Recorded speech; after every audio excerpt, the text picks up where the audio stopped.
저세상 리치 세리님은 말씀하셨습니다. 양념 반, 프라이드 반, 치킨 먹다가 한쪽이 모자라면 조금 기분이 나빠. 전화가 아니라 가슴으로 시킨다는 이것, 치킨.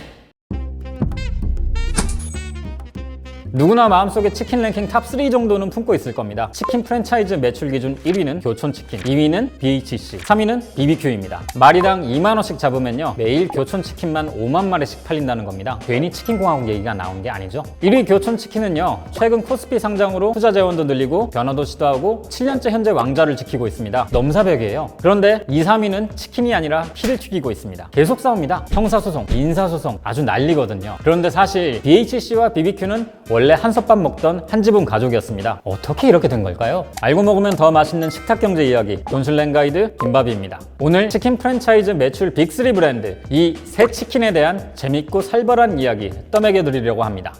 이 새 브랜드 이야기를 하려면요, 치킨의 탄생부터 알아볼 필요가 있습니다. 닭고기와 기름의 생산이 본격화된 1970년대부터인데요. 이때부터 닭을 튀기는 치킨의 원형이 탄생합니다. 근데 이때까지만 해도 치킨이라기보단요, 시장 통닭에 가까웠고요. 브랜드로서의 치킨이 처음 등장한 건 1977년, 처갓집도 멕시칸도 아닌 림스 치킨이 최초였습니다. 신세계백화점 식품부에서 야심차게 기획해서 당시 명동 신세계백화점 지하에서 시작한 치킨 레스토랑이었죠. 이후 치킨계의 스타들이 연이어 탄생합니다. 1980년대 양념통닭을 처음으로 개발한 곳이자 지금의 멕시칸 치킨인 개성통닭을 시작으로 처갓집 양념통닭, 멕시카나, 페리카나 치킨 등이 줄을 이뤄서 양념치킨의 시대를 열죠. 하지만 튜닝의 끝은 순정이란 말이 있죠. 90년대 초반 이후 양념치킨의 인기는 사그라들기 시작하고 프라이드의 판매량이 슬슬 증가하기 시작합니다. 그리고 이때 등장한 게 바로 지금 치킨 업계의 매출 3위 BBQ입니다.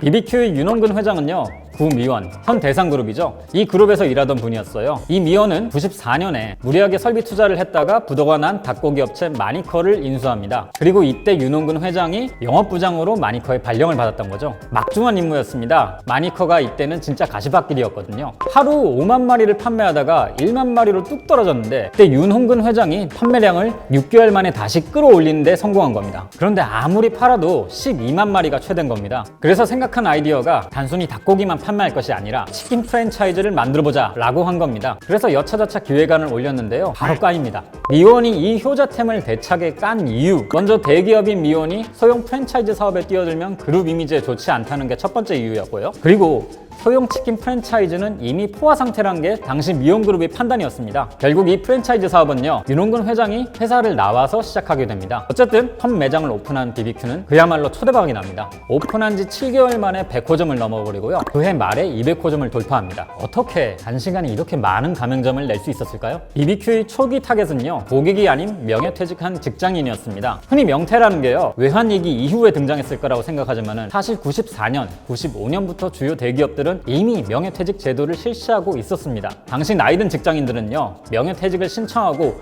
이제 뭘 먹고 살지를 고민하던 시기였는데 이걸 BBQ가 제대로 노린 거죠. 97년 3월 전국 매장이 약 250개 정도였는데요, 그 중에 100개 정도가 명퇴자들이 가맹점주였을 정도니 사실상 말 다 한 거죠. 그리고 97년 11월 외환위기가 터집니다. 우리나라가 IMF에 구제금융을 신청하고 기업들이 또 부도나고 실직자들이 늘어가던 그때 BBQ는 98년 1월 굉장히 독특한 신문 광고를 하나 냅니다. 이때 내세웠던 전설의 카피가 하나 있죠. 김 과장님, 아직도 넥타이에 연연하십니까? 회사를 다니던 직장인이 외환위기 때문에 정리해고를 당하든지 회사가 사라져버리든지 막 그러던 때였습니다. 가족에게 해고당했다는 얘기를 할 수 있습니까? 못하죠. 그래서 출근하는 것처럼요, 일단 옷을 입고 나갑니다. 그리고 공원에 앉아서 신문을 펼치고 구직난을 막 뒤지는 거예요. 그런데 BBQ가 신문에 저런 광고를 하는 걸 보면 어떻겠어요? 땡길 수밖에 없죠. 이후 BBQ는 2000년대 국내 1위 치킨 프랜차이즈로서 승승장구하게 됩니다. 나중의 일이지만요, BBQ는 BHC를 인수하게 됩니다. 그럼 BHC는 어떻게, 왜 BBQ에 팔렸고, 그리고 또 지금은 왜 싸우는 걸까요? BHC는요, 국수 프랜차이즈에서 일했던 강성모 대표가 97년 6월 개육가공연구소를 차리면서부터 시작합니다. 당시 강성모 대표는요, 이미 치킨 시장은 포화 상태에 빠졌다고 봤고, 그래서 틈새 시장을 노려야 한다는 전략을 가지고 있었습니다. 그래서 개발을 한 게 치킨 케이크, 야채 치킨, 과일 치킨, 뭐 이것저것 실험을 해요. 근데 치킨 케이크 이게 좀 아니지 않나요? 그리고 2년간의 준비 끝에 99년 별하나 치킨이란 이름의 매장을 냅니다. 이때 오픈한 지 한 달 만에 메뉴 하나를 개발해서 내는데요. 이게 바로 전설의 메뉴 콜팝. 아시다시피 이 콜팝은 정말 폭발적으로 팔려나갑니다. 이후 콜팝은요, 국내에서 온갖 상이란 상은 다 휩쓸고 해외 수출까지 합니다. 중국, 미국, 일본, 대만 뭐 이런 나라 등에 다 진출을 하고 당시 커피 붐에 맞춰서 커피 전문점과 여성 전용 맥주 전문점도 오픈을 합니다. 조그마한 치킨 덕분에 사업을 막 어마어마하게 벌렸던 거죠. 그런데 모든 아이템들이 그렇듯이 콜팝의 인기도 점점 시들시들해져 가고요. 이런저런 사업은 많이 벌려놨는데 제대로 수익은 내지 못하는 상황에 처합니다. 당시 BHC는요, 심각한 경영난에 시달렸던 것으로 전해지고 있습니다. 그때 BBQ가 BHC를 인수하겠다고 나섭니다. 단돈 30억 원에요. 이렇게 BBQ에 인수된 후로 BBQ와 BHC는 가족이 된 겁니다. 그리고 2011년 4월 다시 한번 주목받게 됩니다. 당시 무리한 해외 사업 확장으로 빚더미에 앉게 된 BBQ는요, 현금이 필요했습니다. 이 때문에 윤홍근 회장은요, BHC를 주식시장에 상장시켜서 자금을 모집할 계획을 합니다. 그래서 BBQ의 물류를 담당하던 GNS 로지스틱스와 소스 제조를 담당하던 GNS 푸드를 BHC에 흡수 합병시켜버립니다. 계획은 참 좋았어요. 결론만 이야기하자면요, 상장 예비 심사에서 탈락하고 자금 마련도 실패합니다. 상장이 막혀버렸으니까 남은 방법은 뭐겠어요? 파는 것뿐이죠. 그래서 삼성그룹 출신인 박현종, 지금의 BHC 회장이죠. 이 박현종 회장을 BBQ 글로벌 대표로 선임하고 본격적으로 매각 작업을 진행합니다. 그리고 결국 2013년 7월 시티은행 계열의 사모펀드였다가 이제 독립했던 로하틴 그룹에 1130억 원의 매각을 하게 되죠. 이렇게 BHC는요, BBQ를 벗어나서 다시 독립하게 됩니다. 여기까지는 순조롭습니다. 문제는 여기서부터죠. 지금부터 양쪽의 치열한 고소전이 시작되거든요. 22건 이상의 소송건, 총 소송 가액 3천억 원 이상. 여기까지가 2014년부터 지금까지 무려 7년 동안 이어진 치킨 싸움입니다. 이미 양쪽 다선을 아주 세게 넘은 상태죠. 돌이킬 수가 없어요. 두 회사가 치고받는 동안에요, BBQ는 15년이 넘는 기간 동안 유지해온 업계 1위를 교촌치킨에 뺏깁니다. 처음에 잠깐 말씀드렸죠, 제가. 이 싸움의 승자는 교촌이라고요. 교촌치킨의 권원광 회장은요, 잘 나가는 대기업에서 근무했던 사람이 아닙니다. 노점상 5년, 택시기사 5년 이렇게 막 떠돌다가 91년 구미에서 작은 통닭집을 오픈했는데요. 이때 간장치킨이 입소문을 타면서 판매에 불이 붙기 시작합니다. 이렇게 열심히 장사를 하고 있는데요, 웬 사람이 찾아와서 김천에다 교촌치킨을 열게 해달라고 합니다. 그리고 이때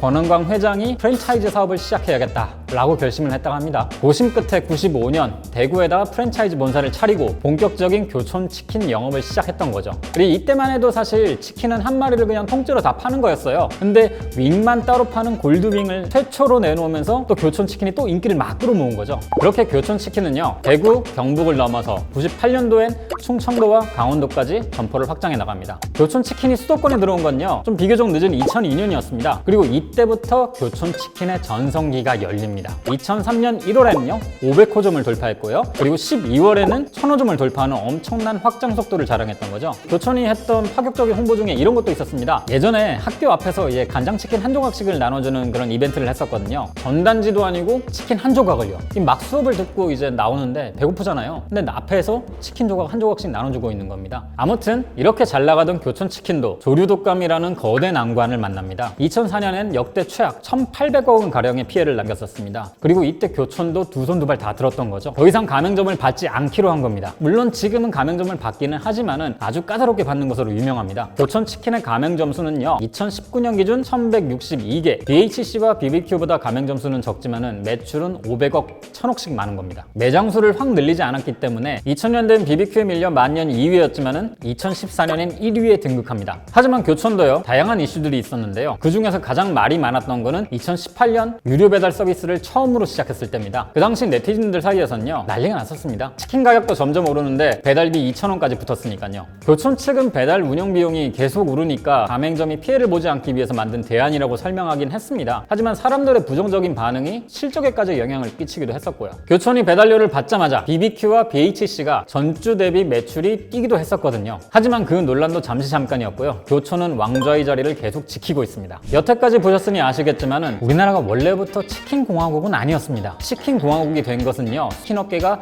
서로 치열한 경쟁을 벌인 덕분입니다. 치킨에 관한 전통이 없었기 때문에 치킨을 가지고 다양한 시도가 이루어졌고, 그 덕분에 우리는 치킨에 관한 새로운 전통을 만들어낼 수 있었던 겁니다. 지금은 교촌, BHC, BBQ가 삼각구도를 이루고 있죠. 하지만 미래에는 이 중에 누가 사라지고 누가 새로 등장할지는 또 모릅니다. 누가 이기든 치킨은 앞으로도 계속 맛있을 겁니다. 치맨.